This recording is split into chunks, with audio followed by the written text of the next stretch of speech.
더불어민주당 이재명 대표가 검찰의 세 번째 소환 요구에 응하겠다는 뜻을 밝혔습니다. 민주당은 이번 주말 국민보고대회 형식의 장외투쟁도 선언했는데요. 뉴스 1번지 초대석, 오늘은 이재명 대표의 최측근으로 알려진 김영진 의원 모시고 관련 얘기 나눠보겠습니다.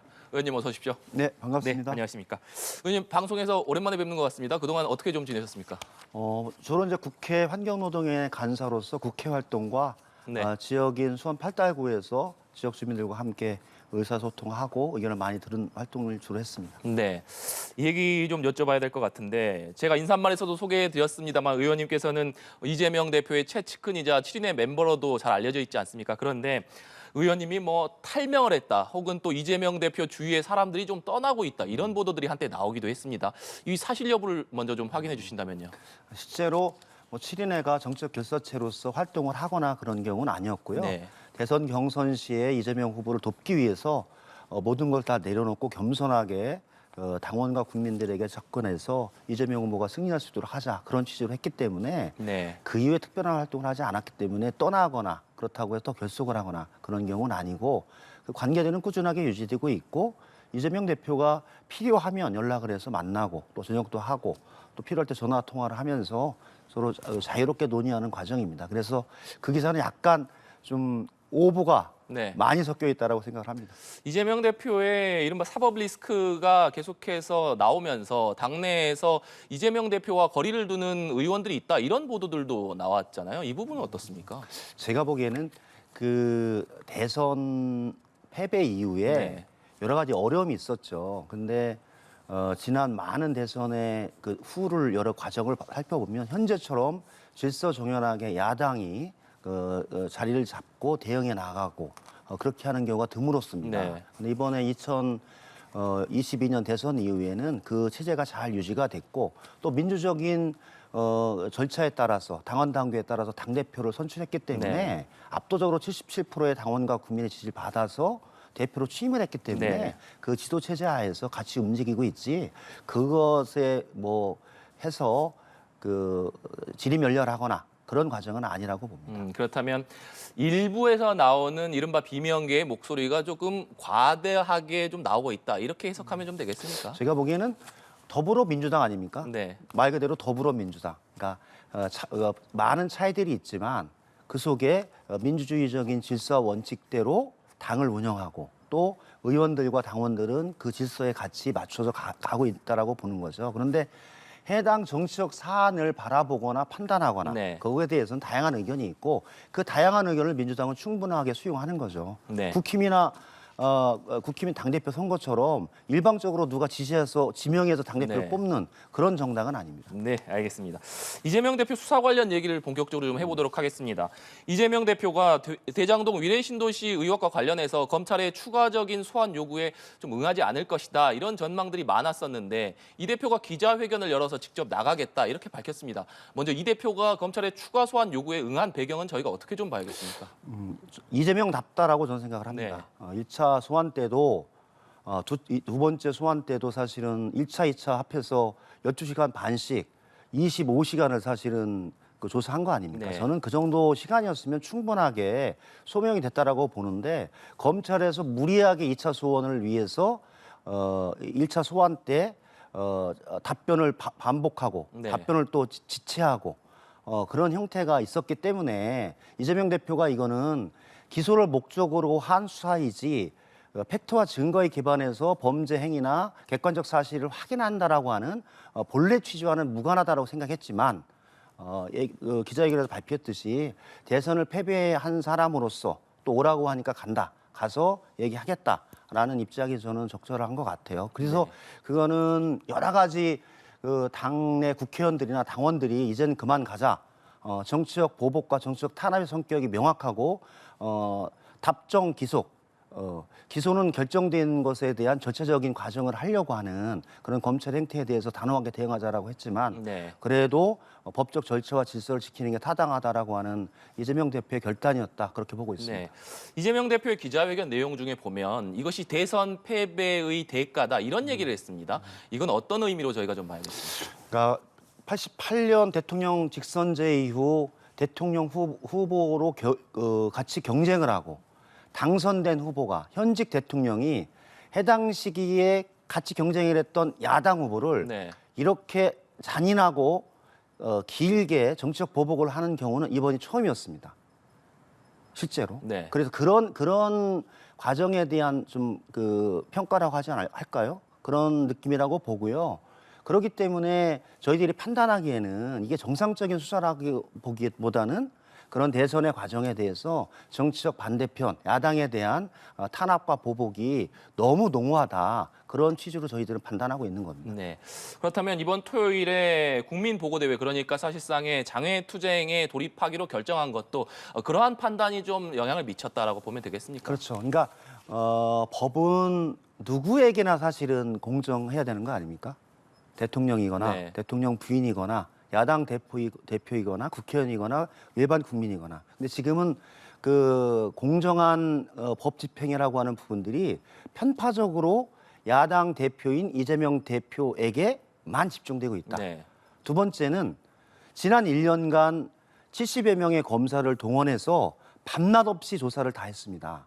한 지검 전체 인원보다도 많은 인원이 수원지검, 성남지청, 중앙지검 등 70여 명의 검사가 1년 동안 수사했으면 제가 보기엔 범죄가 없거나 아니면 검사의 능력이 없거나 둘 중에 하나라고 저는 보거든요. 저는 제가 보기에는 객관적인 팩트와 증거가 없기 때문에 현재까지 왔다라고 보는 입장이에요. 그래서 그런 입장에서 야당 대표에 대한 일방적인 탄압이라고 하는 부분에 있어서 야당인 민주당에 있어서는 이 문제에 관해서 국민들에게 조금 더 솔직하게 보고할 필요가 있다 네. 해서 장외에서 보고대회 형식이고 아마 그런 정도로 해서 진행되지 않을까라는 생각이 듭니다.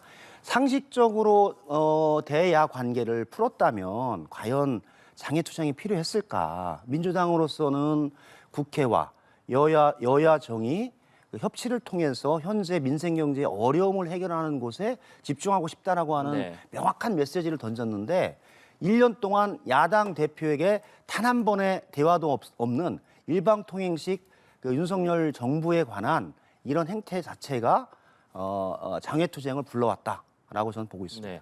말씀하셨지만 이재명 대표가 여러 차례 윤석열 대통령과의 만남을 좀 요청했습니다만 대통령실에서는 사실상 지금까지 전혀 거기에 대해서 응답을 내놓지 않고 있는 상황 아니겠습니까?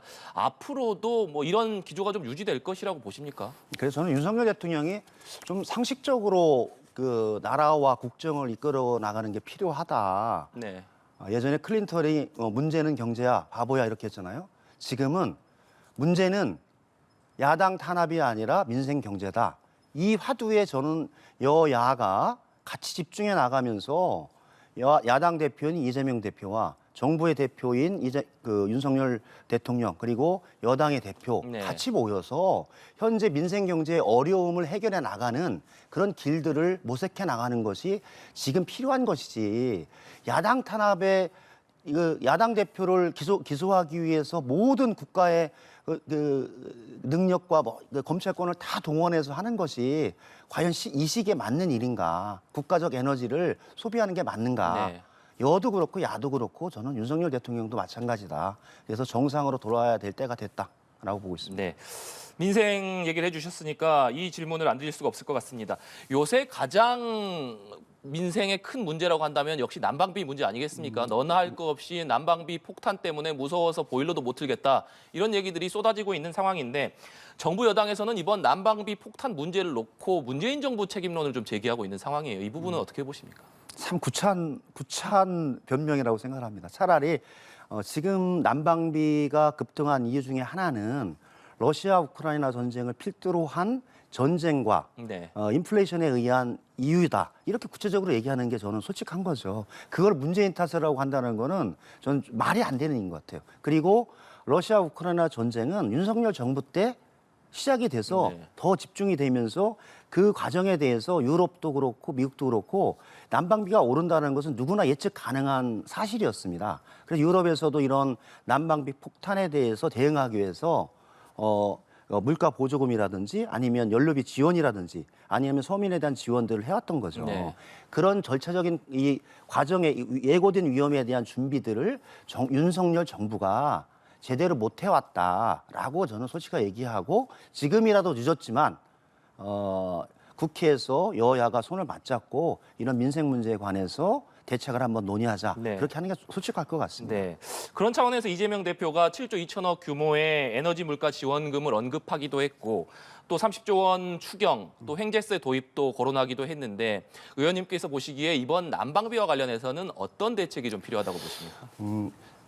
프랑스, 독일, 유럽에서도 그 러시아 우크라이나 전쟁으로 인해서 가스비가 한 2배 정도 올랐잖아요. 네. 그러니까 물가 보조금을 지원해 주는 거죠. 그리고 실제로 지난 1년 6개월간 이 시기에 원유, 그다음에 가스를 취급하는 대기업들이 2배 이상의 폭리를 누렸기 때문에 그에 상응하는 사실은 세금을 걷어서 어려운 서민과 취약계층에 대한 난방 보조금을 주는 이 정책이 필요하다라고 민주당은 보고 있고 네. 그래서 지금 정부에서 발표한 1,800억은 사실은 국민 기초 수급 대상자에게 아주 일부에 하는 원발의 오줌 누기조차도 안 되는 금액입니다. 그래서 소득 수준에 맞게 10에서 25만 원 정도씩 지원할 수 있는 정책을 하자. 그래서 그게 7조 2천억입니다. 그 정도는 해서 이 그 동절기에 난방비 폭탄에 관한 서민의 그 어려움을 좀 해소해 나가자 그런 취지고요.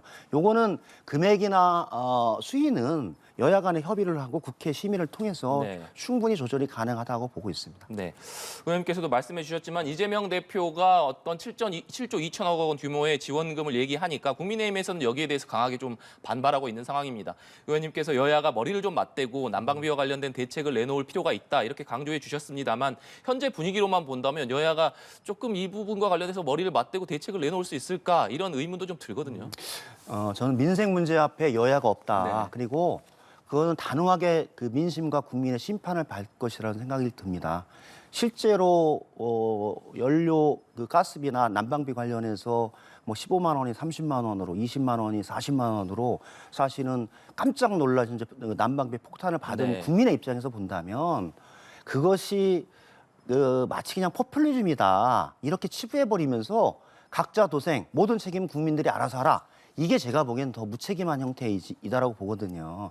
요 시기를 잘 견뎌내면 또 전체적으로 국제적인 유가나 가스비의 조정 시기가 오면 일시적인 지원이기 때문에 그렇게 그 재정적인 부담이나 이런 것도 없는 상황입니다. 그래서 그렇게까지 그거를 여야의 정쟁으로 몰고 갈 소재는 아니라고 봐서 네. 저는 합리적으로 윤석열 정부가 입장을 내는 게 필요하다. 야당은 거기에 대한 논의를 다 열어놓고 할 충분한 준비가 돼 있다. 이렇게 말씀드립니다. 네, 알겠습니다. 어제 국회 본회의에서는 또 양국관리법 본회의 부의 안건이 국민의힘이 퇴장한 가운데 처리가 됐습니다. 부의 안건만 처리가 됐을 뿐이지 이것이 실제로 표결까지는 이뤄지지는 않았는데 부의 안건 이 양국관리법과 관련해서는 앞으로 좀 어떻게 진행될 거라고 전망을 하십니까? 이제 저희들이 그 법사위원장이 네. 잘 아시겠지만 법사위원회가 정책과 법안의 무덤이다라고 하지 않습니까? 법사위의 월권과 독점에 의해서 더 이상 각 상임위에서 논의되고 결정된 것이 지체되지 않게끔 하기 위해서 네. 여야 원내대표와 그 논의하고 합의해서 처리한 겁니다. 상임위에서 의결된 안건은 60일 동안 법사위에서 논의하고 그때까지 법사위에서 의결하지 않으면 국회 본회의에 부의하고 부의한 이후 30일 이내에 처리한다. 국회법 86조를 여야가 합의해서 국회 본회의에서 의결한 네. 법입니다. 그 법에 따라서 진행을 했기 때문에 양국관리법의 본질은 다른 물가는 다 오르는데 실제로 쌀값은 과거에 비해서 40% 폭락했기 때문에 농민들이 최소한의 생존권을 지켜주기 위해서 국가가 쌀을 매입해서 하는 비용을 부담한다. 이런 취지거든요. 그리고 쌀값이 정상화되면 필요 없는 거죠. 네. 그런 취지를 하면 저는 민생의 문제 속에서 충분히 대처할 수 있고 우리나라 정도의 예산이 640조 되는 나라에서 1조 정도의 그 예비비 정도의 예산을 가지고 싸움할 필요는 없다라고 네. 보고요. 국회법 절차대로 제가 보기엔 처리하는 게 필요하다 그렇게 보고 있습니다. 국회법 절차대로 처리한다라고 말씀하시면 결국에는 국민의힘에서는 지금 이것을 만약에 통과되더라도 대통령의 거부권을 요청할 것이다 이렇게 얘기하고 있는 상황 아니겠습니까? 그럼에도 불구하고 민주당이 일단은 표결에 나서겠다 이런 의미로 해석하면 되겠습니다. 저는 뭐 어제 김진표 의장께서 네. 여야 간에 논의를 한 번 더 요청을 했기 때문에 한번 구체적인 농민의 목소리, 농촌 현장의 목소리, 그리고 재정 당국의 여러 목소리들을 한 번 더 수렴하고요. 네. 논의하고 그 사이에 그 최대 공약수가 나오면 나오는 대로 제가 보기엔 처리하는 게 필요하고 최종적으로는 국회법 절차대로 진행을 하고 또 대통령께서는 그게 부합하지 않는다 네. 하면 법적 절차에 따라서 거부권을 행사할 수 있겠죠. 네. 마지막으로 이 질문도 드리겠습니다. 민주당 한노위 간사를 맡고 계시기 때문에 이 질문을 안 드릴 수가 없을 것 같은데 정부가 지금 노동시장 개혁 드라이브를 강하게 걸고 있는 상황 아니겠습니까? 특히 핵심은 현행 주 52시간제 유연화인 것 같은데 이 부분에 대해서는 어떤 입장을 좀 가지고 계십니까? 객관적으로 현재 대한민국의 노동시장의 그 현황을 알게 되면 그렇게 얘기하기가 쉽지 않다. 전체 OECD 37개국 중에 대한민국이 전 세계에서 네 번째로 그 노동시간이 깁니다. 네. 2021년 기준으로 1928시간이에요. 근데 OECD 평균은 대략 1700시간입니다. 그래서 2000시간 이상이 넘었기 때문에 매년 점차적으로 노동시간을 줄여서 일과 생활이, 일과 가정이 병립해서 최소한 노동자들의 건강권을 지키고 그러면서 기업과 노사 간의 관계들도 건강하게 해나가는 그 기준선으로 주 52시간을 설정한 거거든요. 네. 그리고 또 지난 2018년에 법을 개정해서 5년에 걸쳐서 점차적으로 줄여온 과정이었습니다. 300인 이상 사업장, 50인 이상 사업장, 50인 미만 해서 이제 잘 적응이 됐고요. 현재 이 52시간 노동제에서도 필요하면